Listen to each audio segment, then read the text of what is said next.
Bienvenidos todos a Audio Lectura Cristiana. En esta ocasión leeremos Pecados innumerables y monstruosos por Edward Payson. Comencemos, amados hermanos. No es grande tu maldad y infinitas tus iniquidades. Es necesario mostrar, tan claramente como sea posible, qué significado se atribuye a los términos pecado y maldad en la palabra de Dios. Digo, en la palabra de Dios porque es demasiado evidente para requerir prueba que con estos términos los hombres generalmente quieren decir algo muy diferente de lo que significan los escritores inspirados. Por ejemplo, muchos consideran que la palabra pecado es sinónimo de crimen, y por crimen se entiende la violación de alguna ley humana o de las reglas comunes de moralidad y honestidad. Por lo tanto, concluyen que si un hombre obedece las leyes de su país y vive una vida sobria y moral, tiene pocos pecados por los que responder, si es que tiene alguno. Atribuyen un significado similar al término malvado. Por malvado suponen, se entiende un hombre abierta y groseramente inmoral, impío o profano. Alguien que trata la religión con una falta de respeto declarada o que niega la autoridad divina de la revelación. Pero muy diferente es el significado que los escritores inspirados dan a estos términos. Por malvados se refieren a todos los que no son justos, a todos los que no se arrepienten ni creen en el Evangelio, por correcta que sea su conducta externa. Y por pecado se refieren a una violación de la ley divina, que nos exige amar a Dios con todo nuestro corazón y a nuestro prójimo como a nosotros mismos. Porque, dice el apóstol, el pecado es una transgresión o desviación de la ley. Primera de Juan 3:4. Esta ley se ramifica en varios y numerosos preceptos que prescriben con gran minuciosidad nuestros deberes hacia todos los seres con los que estamos relacionados y las disposiciones que se deben ejercer en toda situación y relación de la vida. La violación y el desprecio de cualquiera de estos preceptos es un pecado. En una palabra, cuando no obedecemos perfectamente todos los mandamientos de Dios en sentimiento, pensamiento, palabra y acción, pecamos. Cuando no sentimos, pensamos, hablamos y actuamos como Él requiere, somos culpables de lo que se denomina pecados de omisión. Cuando sentimos, pensamos, hablamos o actuamos de la manera que Él prohíbe, somos culpables del pecado de comisión.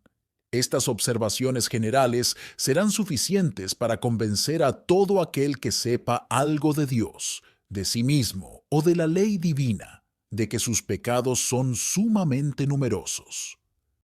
Pero como la mayoría de los hombres desconocen todos estos temas, y especialmente la naturaleza, rigor y extensión de la ley de Dios, será necesario, para producir convicción, ser más específicos. Y como el corazón es representado como la fuente de donde fluye todo mal, el árbol que da su propio carácter a todos los frutos que produce, comencemos por eso y consideremos. Primero, el pecado de nuestro corazón, o, en otras palabras, de nuestras disposiciones y sentimientos. Los pecados de esta clase, de los que es culpable el mejor hombre de la tierra, son innumerables. Forman, con mucho, la parte más grave de la acusación que se presentará contra todo pecador impenitente en el día del juicio. Sin embargo, la mayoría de los hombres no piensan en ellos. Parecen imaginar que si el exterior está limpio, los sentimientos y disposiciones del corazón tienen poca importancia. Pero Dios piensa de manera muy diferente, y un momento de reflexión nos convencerá de que un ser que no comete pecados externos puede, no obstante, ser el primero de los pecadores. Así son, por ejemplo, los espíritus malignos. Nadie negará que son pecadores en el grado más alto. Todos sus pecados son pecados internos, pecados del corazón. Es obvio, entonces, que las personas pueden ser los mayores pecadores del universo sin ser culpables de un solo pecado externo. La ley de Dios y el Evangelio de Cristo enseñan la misma verdad. Lo que principalmente exigen son sentimientos y disposiciones correctos. Lo que principalmente prohíben y condenan son sentimientos y disposiciones que son incorrectos.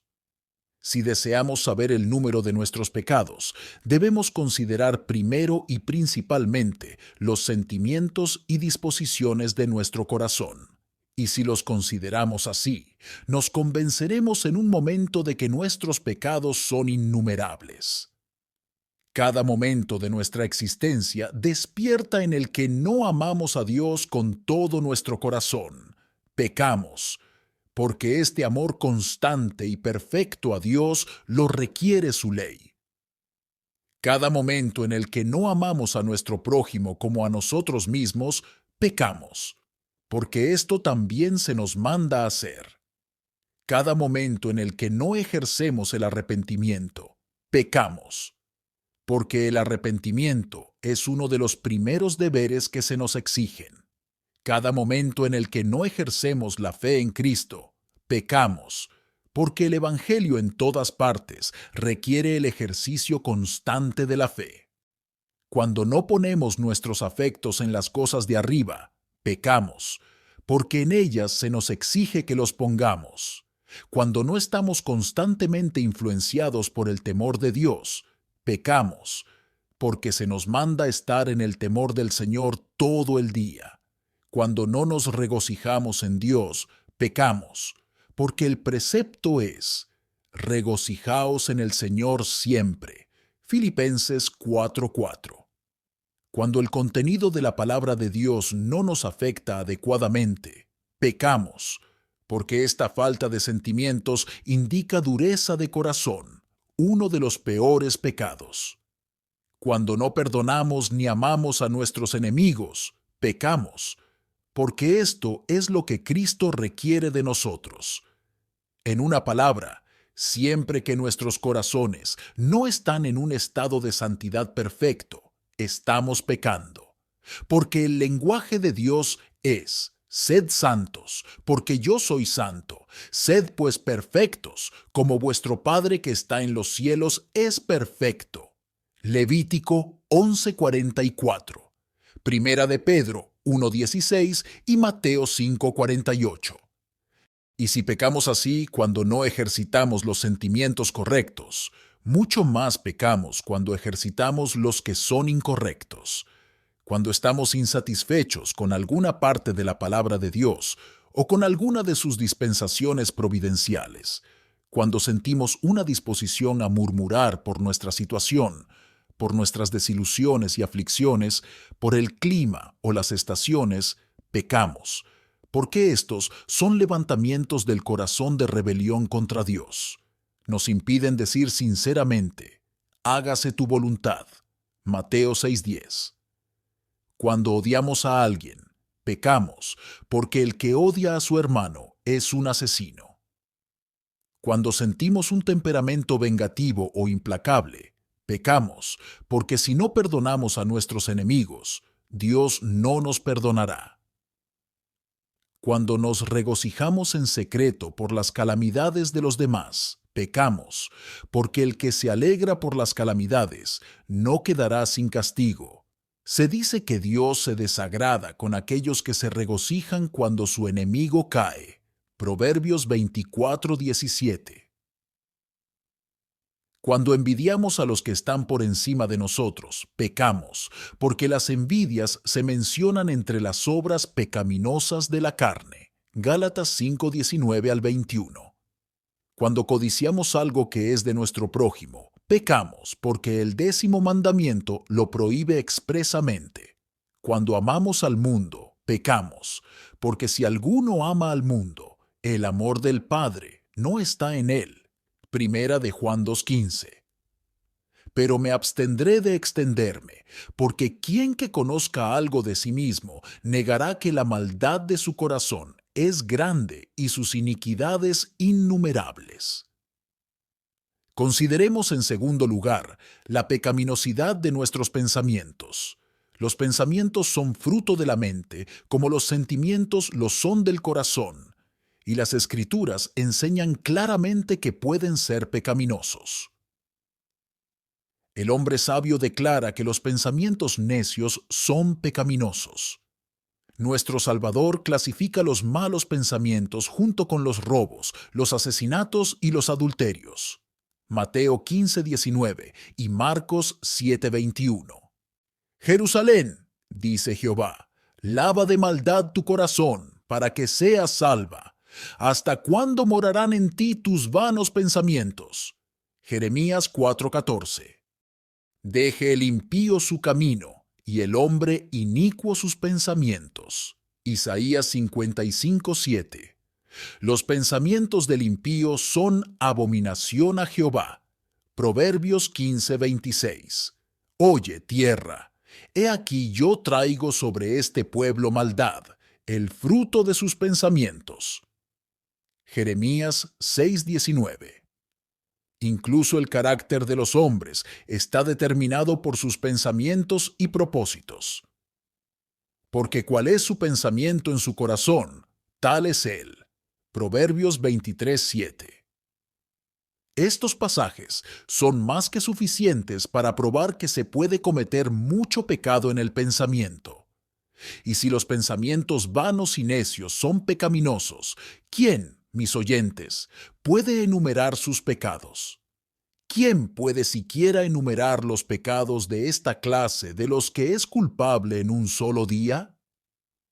Y muchos de estos pensamientos se vuelven peculiarmente pecaminosos al ser entregados a ellos en la casa de Dios, durante las horas apartadas para la devoción, cuando, si es que alguna vez, la mente debería estar solemne y serena.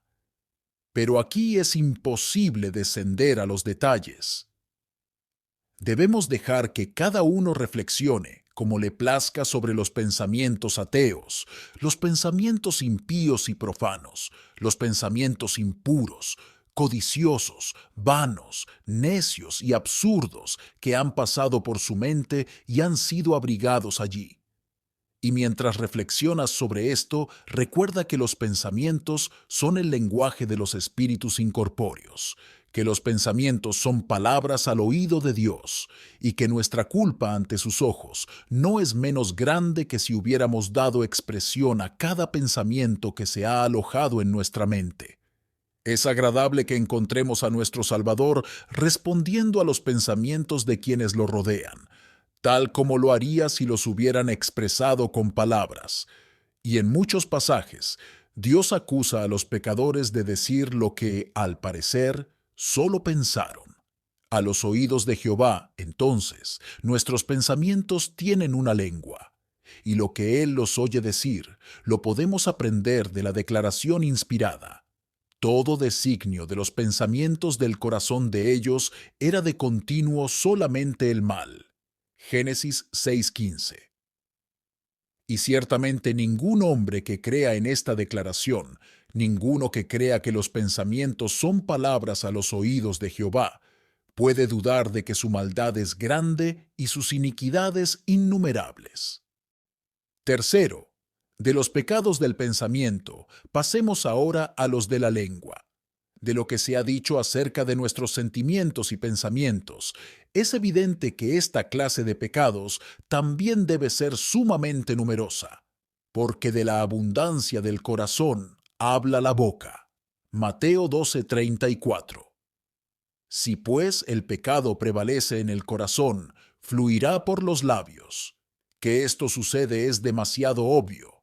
Para no insistir en las falsedades, las calumnias, las expresiones profanas, impías e indecentes que muchas personas pronuncian diariamente, puede ser suficiente recordarles que de cada palabra ociosa que los hombres dicen, darán cuenta de ella en el día del juicio. Mateo 12:3 y 6. Toda palabra ociosa, pues, es un pecado. ¿Pero qué son las palabras ociosas? Respondo, todas las que no son necesarias y que no tienden a producir buenos efectos. Los preceptos de Dios son: Ninguna palabra corrompida salga de vuestra boca, sino la que sea buena para la necesaria edificación. Efesios 4:29. Que vuestra palabra sea siempre con gracia, para que dé gracia a los oyentes. Colosenses 4:6 y Efesios 4:29. Ni palabras deshonestas, ni necedades, ni truanerías que no convienen, sino antes bien acciones de gracias. Efesios 5:4. Estas reglas, tal vez, sean consideradas por algunos como demasiado estrictas, pero, amigos míos, son las reglas que Dios prescribe en su palabra. Son las reglas por las cuales debemos ser probados en el futuro. Y toda palabra que no esté de acuerdo con ellas es una palabra ociosa y, en consecuencia, pecaminosa. Cuán innumerables son, pues, los pecados de la lengua. Solo añadiré que, cuando hablamos de los demás como no quisiéramos que ellos hablasen de nosotros, pecamos contra la ley del amor y violamos la regla de oro de nuestro Salvador. Todo lo que queráis que los hombres hagan con vosotros, así también haced vosotros con ellos. Mateo 7:12. Feliz el hombre que puede decir con verdad que, solo en este aspecto, sus transgresiones no son innumerables. Número 4. Consideremos ahora nuestras acciones pecaminosas. Y aquí, amigos míos, no hablaremos de lo que el mundo llama pecados. No diremos nada de robos, fraudes, injurias, intemperancia y libertinaje. Si hay algunos entre mis oyentes que no están libres de estas crasas atrocidades, debo dejar la tarea de reprenderlos a sus propias conciencias. Nuestro interés se centra principalmente en aquellas acciones pecaminosas que la mayoría de los hombres consideran inocentes y por las cuales, por lo tanto, la conciencia rara vez o nunca los reprende. Para empezar, comencemos con lo que se ha llamado pecado de omisión. No niegues el bien a quien es debido, cuando tuvieres poder para hacerlo. Proverbios 4:27. Al que sabe hacer lo bueno y no lo hace, le es pecado. Santiago 4:17. De estos pasajes se desprende que siempre que los hombres tienen la oportunidad de hacer el bien, ya sea a los cuerpos o a las almas de los hombres, o de hacer alguna buena obra para la gloria de Dios, y descuidan aprovecharla, pecan. ¿De cuántos pecados entonces somos culpables? ¿Cuántas miles de oportunidades para hacer el bien hemos dejado pasar sin aprovecharlas? Hemos dejado de glorificar al Dios en cuya mano está nuestro aliento. La oración y la alabanza glorifican a Dios. Pero todos hemos descuidado estos deberes durante una parte considerable de nuestras vidas, y muchos de nosotros todavía los estamos descuidando. Se nos ha ordenado: si pues coméis o bebéis, o hacéis otra cosa, hacedlo todo para la gloria de Dios. Primera de Corintios 10:31. Estos preceptos se aplican tanto a nuestras palabras como a nuestras acciones, y prueban que toda palabra que no hayamos pronunciado, toda acción que no hayamos realizado con miras a promover la gloria de Dios en el nombre del Señor Jesucristo, es un pecado. Para resumir todo lo que hay que decir sobre este tema: todo sentimiento, pensamiento, palabra y acción que no sea en todos los aspectos como debería ser o como Dios requiere que sea, es pecaminoso. Si los sentimientos, pensamientos, palabras y acciones de los hombres son innumerables, también lo son sus pecados. Por tanto, vemos por qué era necesaria la expiación hecha por Cristo. Todos los hombres habían pecado. Su maldad era grande y sus transgresiones infinitas. Por tanto, merecían un castigo infinito. Y Dios estaba obligado en justicia a infligirles tal castigo, a menos que pudiera hacerse alguna expiación suficiente, Como el pecado y el castigo debido al pecado eran infinitos, ninguna expiación que no fuera infinita en valor podría ser suficiente. ¿Y dónde podría encontrarse tal expiación? Los hombres no podían hacerla, porque ya estaban bajo sentencia de muerte y habían perdido todo lo que poseían. Sin embargo, la expiación debía ser hecha por un hombre porque era para el beneficio de los hombres. El lenguaje de la ley era: el hombre ha pecado y el hombre debe morir. En esta exigencia, el Verbo eterno, el Hijo de Dios, intervino. Él consintió en hacerse hombre para llevar los pecados de los hombres, o, en otras palabras, el castigo que sus pecados merecían, para presentarse como el representante de los pecadores y sufrir la maldición de la ley en su lugar. Esto es lo que Él ha hecho. De esta manera, Él ha magnificado la ley y la ha hecho honorable. Isaías 42:21. Él merece alguna recompensa por este maravilloso acto de benevolencia y obediencia. Un Dios justo está tan obligado a recompensarlo como a castigar a los malvados. Pero, ¿qué recompensa le dará? Él no necesita nada para sí mismo, pero hay una recompensa infinitamente valiosa en su estimación, infinitamente querida para su corazón benévolo. Es el perdón y la salvación de su pueblo, de todo pecador que confía en sus méritos e intercesión y se somete a ser reconciliado por medio de él con Dios. Esta recompensa le fue prometida. Esta recompensa le es dada. Dios ahora puede ser justo y el que justifica al que es de la fe de Jesús. Romanos 3:26. Sin embargo, nadie creerá en Jesús, nadie acudirá a Él para recibir salvación, excepto aquellos que vean y sientan que su maldad es grande y sus iniquidades infinitas.